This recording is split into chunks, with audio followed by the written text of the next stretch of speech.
नमस्कार, मंडल news bulletin में आपका स्वागत है। आइए पेश करते हैं आज के प्रमुख व मुख्य समाचार। ग्रामीण महाराष्ट्र में अब इंटरनेट की रफ्तार नई ऊंचाई छूने जा रही है। मुख्यमंत्री देवेंद्र फडणवीस की उपस्थिति में महाराष्ट्र सरकार ने एलॉन मस्क की company Starlink satellite communications private limited के साथ सामंजस्य करार चयन किया है।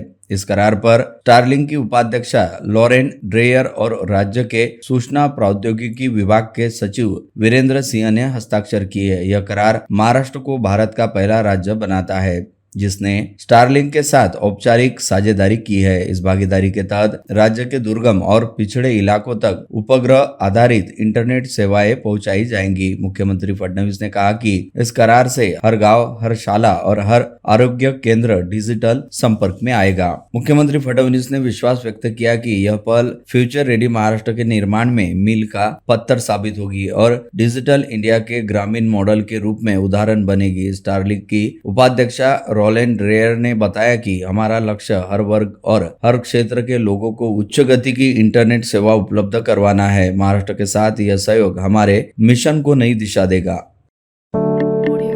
अमरावती जिलाधिकारी कार्यालय में जिले की 10 नगर परिषदों और 2 नगर पंचायतों के अध्यक्ष तथा सदस्यों पदों के आम चुनाव का कार्यक्रम घोषित किया गया। यह कार्यक्रम राज्य निर्वाचन आयोग के निर्देशानुसार जारी किया गया है। इसके मुताबिक अचलपुर, अंजनगांव, सुरजी, बरूड, दरियापुर, मोर्शी, शेंदुरजना घाट, चिखलदरा, चांदूर रेलवे, चांदूर बाजार, धामनगांव रेलवे नगर परिषदों तथा धारनी और नांदगांव खंडेश्वर नगर पंचायतों में चुनाव होंगे। नामांकन भरने की प्रक्रिया 10 से 17 नवंबर 2025 तक चलेगी, जबकि नामांकन पत्रों की जांच 18 नवंबर को होगी। नामांकन वापस लेने की अंतिम तिथि 21 नवंबर तक निर्धारित की गई है। उम्मीदवारों को चुनाव चिन्ह आवंटित कर अंतिम सूची 26 नवंबर को जारी की जाएगी। मतदान 2 दिसंबर 2025 को सुबह 7:30 बजे से शाम 5:30 बजे तक होगा तथा मतगणना 3 दिसंबर को सुबह 10 बजे से प्रारंभ होगी। निर्वाचन परिणाम 10 सितंबर 2025 से पूर्व राजपत्र में प्रकाशित किए जाएंगे।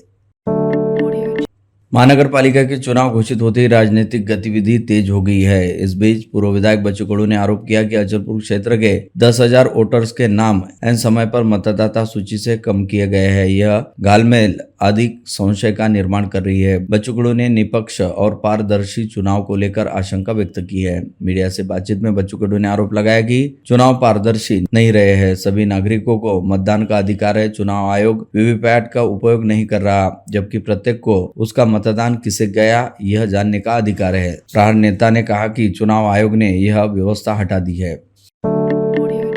अपने तेज तर्रार तेवरों एवं आक्रामक अंदाजों के चलते हमेशा ही चर्चाओं में बने रहने वाले पूर्व मंत्री बच्चू कडू विगत कुछ माह से किसानों हेतु लगातार किए जा रहे आंदोलन के चलते सुर्खियों में बने हुए हैं। वही इन्हीं आंदोलन के चलते विगत 5 माह के दौरान पूर्व मंत्री बच्चू कडू के खिलाफ समूचे राज्य भर में अलग अलग पुलिस थानों में 60 से अधिक मामले दर्ज भी हुए हैं, जिसके चलते पूर्व मंत्री बच्चू कडू के खिलाफ दर्ज रहने वाले मामलों की संख्या अब 412 के आसपास जा पहुंची है। जमीन के टुकड़े करने पर प्रतिबंध और उनके एकत्रीकरण से संबंधित अधिनियम में संशोधन करने का अध्यादेश आज से राज्य में लागू किया गया है, जिसके चलते अकृषक प्रयोग हेतु अनुमति रहने वाले क्षेत्रों की जमीनों के लिए अब टुकड़ा बंदी कानून लागू नहीं रहेगा, जिसकी घोषणा राजस्व मंत्री चंद्रशेखर बावनकुले ने की है। इस बारे में जानकारी देते हुए चंद्रशेखर बावनकुले ने बताया कि इससे संबंधित राजपत्र अधिसूचना भी जारी कर दिया गया है, जिसके चलते अब इस कानून के विरुद्ध हुए जमीन के व्यवहार कानूनी रूप से नियमित हो जाएंगे, जिसके चलते राज्य के लगभग 39 लाख भूखंड धारक इस निर्णय से लाभान्वित होंगे। मनपा के चिकित्सा व स्वास्थ्य अधिकारी डॉक्टर विशाल काले की शिकायत के आधार पर कोतवाली पुलिस ने जन्म मृत्यु प्रमाण पत्र हासिल करने हेतु फर्जी दस्तावेज देकर सरकार के साथ जालसाजी करने के मामले में कुल 504 लोगों के खिलाफ अपराध दर्ज करते हुए जांच शुरू की है। वहीं अब यह बात सामने आ रही है कि डॉक्टर काले द्वारा अपनी खुद की चमड़ी को बचाने हेतु हड़बड़ी में दर्ज कराई गई इस शिकायत के चलते कई निर्दोष नागरिकों को बिना वजह पुलिस एवं अदालती कार्रवाई सहित दिक्कतों का सामना करना पड़ रहा है। बता दें कि नायब तहसीलदार स्तर के अधिकारी द्वारा जारी किए गए जन्म मृत्यु प्रमाण पत्रों को रद्द करने के बाद ऐसे प्रमाण पत्रों की जांच पड़ताल करते समय 155 लोग उनके द्वारा दिए गए पतों पर नहीं पाए गए, साथ ही 350 लोगों द्वारा दिए गए पते ही नहीं मिले थे, ऐसी रिपोर्ट सामने आई थी। जिसके आधार पर डॉक्टर विशाल काले ने सीधे यह निष्कर्ष निकाल लिया कि उन 504 लोगों ने जन्म मृत्यु प्रमाण पत्र हासिल करने हेतु किए गए आवेदन के साथ झूठे व फर्जी दस्तावेज जोड़े और उनके जरिए विलंबित जन्म मृत्यु प्रमाण पत्र हासिल करते हुए राज्य सरकार के साथ धोखाधड़ी व जालसाजी की गई, परंतु डॉक्टर विशाल काले के इस अनुसंधानात्मक निष्कर्ष ने शहर के 504 लोगों को आरोपियों के कटघरे में खड़ा कर दिया है। मनपा के स्वास्थ्य व चिकित्सा अधिकारी की शिकायत के आधार पर कोतवाली पुलिस ने जन्म मृत्यु प्रमाण पत्र मामले में एफआईआर दर्ज करते हुए जांच करनी शुरू की है और इस जांच के बाद दूध का दूध व पानी का पानी होने के साथ ही केवल उन्हीं लोगों के खिलाफ कार्रवाई की जाएगी जो इस जांच में वाकई दोषी पाए जाएंगे, जिसके चलते एफआईआर के नाम पर शामिल रहने वाले सभी लोगों को चिंता करने की जरूरत नहीं है। इस आशय का राहत भरा आश्वासन शहर पुलिस आयुक्त अरविंद सावरिया द्वारा दिया गया है।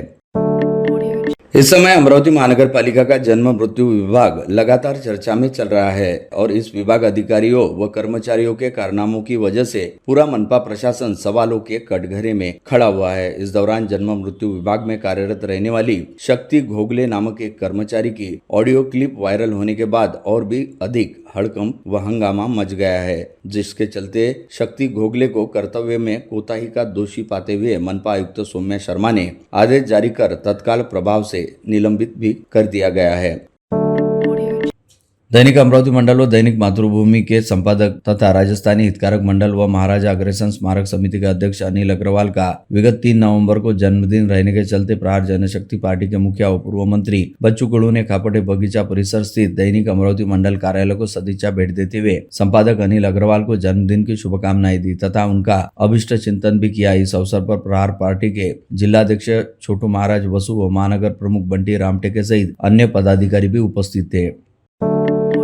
नियोजित समय पूर्ण होने के बाद जिला परिषद शिक्षक सहकारी बैंक के उपाध्यक्ष मोहम्मद नाजिम गफ्फार ने अपने पद का इस्तीफा सौंप दिया था, जिसके चलते रिक्त हुए पद के लिए विगत 4 नवंबर को चुनाव की घोषणा की गई, परंतु नामांकन प्रक्रिया के दौरान केवल सुरेंद्र मेटे का ही एकमात्र नामांकन प्राप्त होने से उनका उपाध्यक्ष पद पर निर्विरोध चयन कर लिया गया। यह घोषणा चुनाव अधिकारी अनिरुद्ध राउत और बैंक के व्यवस्थापक संजय सावले ने की है। लगातार बारिश से तहसील के सोयाबीन उत्पादक किसान बड़े आर्थिक संकट में फंसे हैं। सोयाबीन की पूरी फसल बर्बाद होने से सोयाबीन की बुआई निकालने का खर्च भी नहीं निकला। इसलिए कांग्रेस के नेतृत्व में तहसील के सैकड़ों संतप्त किसानों ने तहसील कृषि अधिकारी कार्यालय पर गुस्सा व्यक्त किया। जिले में स्क्रब टाइफस संक्रामक बीमारी से 25 अक्टूबर को नांदगांव खंडेश्वर तहसील के जगतपुर ग्राम में 65 वर्षीय टीलिंग पवार की जान चली गई थी। ऐसे में अब 28 अक्टूबर को उनकी बेटी राशि पवार भी पॉजिटिव आई है। उस पर जिला अस्पताल में उपचार जारी है। धन श्री गुरु नानक देव जी का 556वां प्रकाश गुरु पूर्व उत्सव आज सर्वत्र मनाया गया, तो अपार प्रसन्नता छाई रही। गुरुद्वारों में गुरु ग्रंथ साहिब के सन्मुख माथा टेकने के लिए श्रद्धालु उमड़ पड़े। सिर ढककर अरदास की गई। अमरावती शहर की बात करें तो बूटी प्लॉट स्थित गुरुद्वारा श्री गुरु सिंह सभा में उत्सव की अनूठी छटा बिखरी। सवेरे से ही श्रद्धालुओं के जत्थे उमड़ते रहे। गुरुद्वारा कमेटी ने भी बड़ी सुंदर सजावट और व्यवस्था कर रखी थी। अमरावती शहर का न कि बल्कि पूरे महाराष्ट्र में 40 साल से अखंड रामायण पारायण चालू है। ऐसा श्री संकट मोचन विजय हनुमान मंदिर दसरा मैदान हर साल की तरह इस साल भी अक्षय नवमी इस पर्व पर 31 अक्टूबर 2025 शुक्रवार को शाम 7 बजे श्री हनुमान जी की महादेव जी की आरती होकर अन्नकूट महाप्रसाद का वितरण शुरू हो गया और बड़ी संख्या में रात 12 बजे तक महाप्रसाद का लाभ भाविकों ने लिया। कोई निराश न जाए ऐसा दादा का दरबार है। जैसे भक्ति गीतों से सजे दादा गुरुदेव के पूजन महोत्सव में मानो भक्ति रस का समा बन गया, जहां पर उपस्थित भक्तों ने बढ़ चढ़कर बोलियां बोलते हुए अपनी उदारता और श्रद्धा का परिचय दिया। कार्तिक सुदी पूर्णिमा का जैन समाज में विशेष महत्व है। इस दिन के अवसर पर जहाँ दादा गुरुदेव का पूजन महत्वपूर्ण माना जाता है, वही तीर्थ यात्रा भी महत्वपूर्ण कही जाती है। ऐसे में बडनेरा रोड स्थित दादावाड़ी संस्थान में श्री जैन श्वेतांबर बड़ा मंदिर एवं दादावाड़ी संस्थान की ओर से पटदर्शी तथा दादा गुरुदेव का पूजन आज हर्षोल्लास के साथ संपन्न हुआ। सुबह 9:30 बजे से दोपहर 2 बजे तक भक्तों की रेलचेल रही। नवचेतना महिला मंडल व श्री गौरक्षण संस्था अंबादेवी मंदिर स्थित गौरक्षण में श्री तुलसी शालिग्राम विवाह एवं 56 भोग महोत्सव का भव्य आयोजन मंगलवार शाम को बहुत ही धूमधाम से किया गया। आयोजन अनेक मायनों में अभूतपूर्व और शानदार रहा। कल की उपस्थितियों ने आयोजन की कल्पना तथा उससे भी सुंदर उनकी प्रस्तुति एवं साज सज्जा को देख सभी अभिभूत हो गए। अनेक युगलों ने अलग अलग तुलसी जी के ब्याह के समस्त संस्कार, पुरोहित के मंत्रोच्चार और महिला मंडल की पदाधिकारियों के विवाह विवाह के आनंद गीतों के साथ संपन्न किए। हर साल की तरह इस साल भी संगीत साधना कराओके क्लब द्वारा दीपावली मिलन समारोह बड़े ही उल्लास के साथ मनाया गया। हिंदू धर्म के पारंपरिक त्योहारों की परंपरा को बनाए रखने के उद्देश्य से आयोजित इस कार्यक्रम में क्लब के सभी सदस्यों ने बड़ी संख्या में भाग लिया। सभी ने गीत, संगीत, नृत्य और नाश्ते के माध्यम से कार्यक्रम का आनंद लिया।